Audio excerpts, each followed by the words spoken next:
Hey everybody, Golden Boy here, and I'm back with another chapter review for this week's chapter 1035, Zoro vs. King. Pretty electric chapter, but before we get into any of that, let's check out this cover art. And I'm just pretty excited because this isn't a cover art request, this is another new cover series. And it shows Germa 66 escaping from Whole Cake Island. It's pretty topical considering how much attention we've had with Sanji and the Germa abilities recently.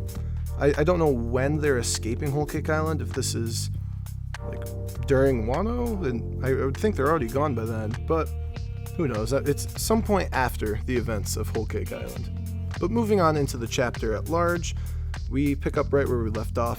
There was Sanji and he did that kick uppercut looking thing with his Ifrit Jambe, and he kicked Queen up and actually out of Onigashima through the walls, and Queen is in the air, and I mean it looks like Queen might fall into the ocean. So if this is it for Queen, then wow, okay. If Queen's supposed to be coming back, I don't know how he would do that. Maybe he has some sort of jetpack. I wouldn't put it past him to have a jetpack. You know how technical he is and scientific. But Sanji sent Queen flying nonetheless, and I think that Sanji won here. And here's the moment everyone's been waiting for. Sanji turns to the woman Osame, and here's the big reveal. Is he going to be evil or not? No, of course he's not going to be evil. We all knew he wasn't going to be. Sanji hands Osame her pet mouse, Chuji, and she's very thankful. Chuji, thank goodness. It was a bit dangerous back there, but thank you so much. And you get that Sanji smile. He's a human. And that's what the mouse represents, and that's what I think. The mouse represents Sanji's humanity. It always has, back when he was cooking for the mouse. And this is a perfect parallel just because he would protect the woman and the mouse from that Germatech enemy, Queen.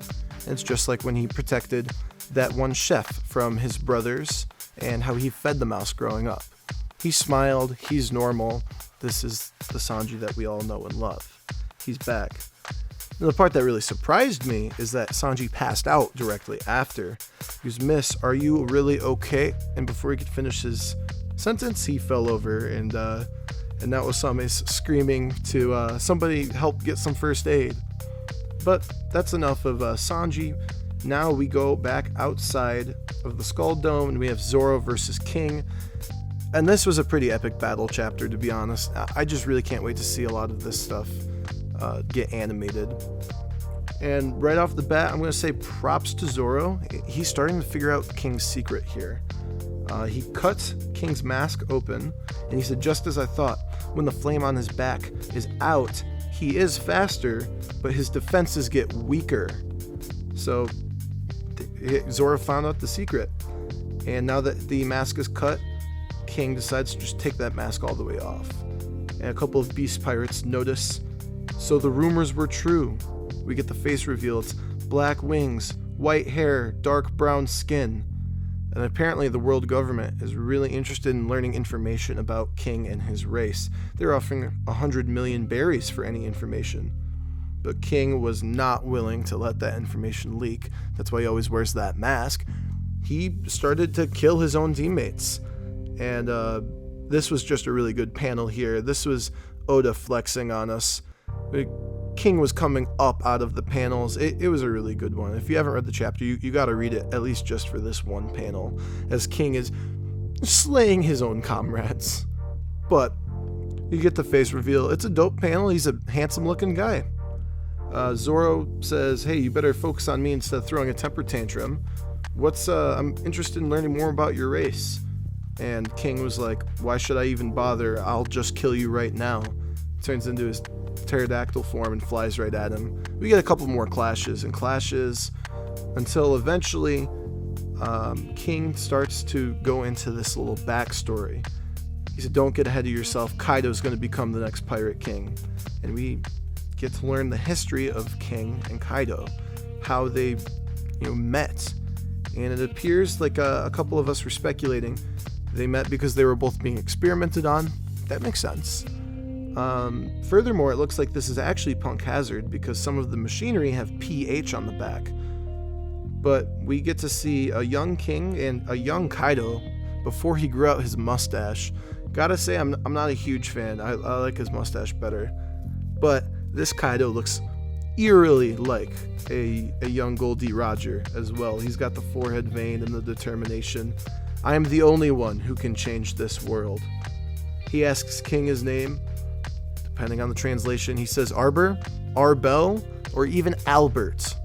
So I don't know which version is King's real name, but I really just hope it's Albert because that's funny. So, snap back to reality. Oh, there goes gravity. Zoro is using some moves on him, and he realizes, yep, this is confirmed. I just hit him with the move, but the fire was burning, so it didn't even make a scratch. There's more swordplay back and forth. Eventually, King brings out that fun disarmament sword, and he tries to disarm Zoro. And he tries to use the notches in his sword to rip Zoro's swords out of his hands. And Zoro said, "Don't you try to take away my named blades." Opens his eyes, boom, more conquerors haki. It's ambiguous if this is actually a conquerors haki clash, or if this is just an outburst of conquerors haki from Zoro. So we don't know if King has it too, or if this is all Zoro, but regardless, conquerors haki flashes, and Zoro steps back and kind of gets some space between them. He notices that the fire goes out. Zoro says he sped up, but that means I can hit him. King goes for an ultimate move of sorts. He conjures up this giant dragon. This dragon is said to be as hot as magma. And he says, Imperial Garden Fire Dragon. And what does Zoro do? He gets ready. He puts his swords behind his head, channels the Conqueror's Haki, and he does this move called King of Hell, 3 Dragon style, 103 senses. And he cuts the dragon's head off. Not the way that you'd expect. He cuts the dragon lengthwise, goes straight through it, and goes right to King, seemingly defeating King to end the chapter, and that's what we got. I don't know if there's a break next week. It didn't say break next week. It didn't say no break next week. But it's Christmas next week, so I don't really know. But for this chapter, I thought it was a pretty good one, a banger even. And I'm going to say the MVP is going to be going to Zoro, because he figured out King's secret, honestly, pretty quickly, and he was pushing beyond his own limits to maybe take down King. So that was pretty impressive. But for mine, and probably everybody's favorite part, the Tinfoil Corner, I have a couple of speculation ideas here. What did I take from this story, and how do I think it will impact the long-term story of One Piece? Well, number one, I gotta mention, right off the bat, when Queen was defeated, we even got the sign that says, Winner of the battle, Sanji. That's usually a telltale sign that the battle's over. But it felt pretty easy. And I'm expecting in 1036 it's going to say Winner Zoro, too. So were King and Queen actually defeated that easily? I mean, I guess maybe, but I don't know, it felt a little too easy. And I recently watched a Mr. Morge video. I'm not going to say that the raid fails. I think he does a good job arguing that. I don't think the raid's going to all out fail. But I do like what he said about awakenings. How the zone awakenings are going to show up, and then these zones are going to get right back up. I think that that's pretty likely, because this felt like a really easy ending for the all-stars of the Beast Pirates. Number two, why can King explode? The flame on his back, this update that Zoro found out, that's cool. It speaks to his durability and his speed, but not his explosive powers. And what's up with that magma dragon? He can just conjure that? So what I learned here is that King is OP. I want to learn more about his powers. He's in my top 3 favorite villains, hands down. That's so dope. And number 3, Tinfoil. I want to know if you guys think that this can be used as evidence to silence ZKK, Zoro kills Kaido. He cut the dragon down. Oda even drew the panels very similarly, as Zoro jumped at the dragon with the sword above his head, just like Ryoma did in that one shot of monsters that was Oda's first work. To me, I think that Zoro's done here. I don't think he's going up to kill Kaido. That just doesn't make sense. But I'm sure many ZKK believers are going to disagree. But what do you think? Is there any way that ZKK could still come? Because it feels very unlikely. So like and subscribe if you'd like to see more. I'm posting more theories now and again, but it's good to have a chapter again now, too. And let me know what you think about all of this. But I'll catch you next time. Remember, stay golden. Thanks for watching.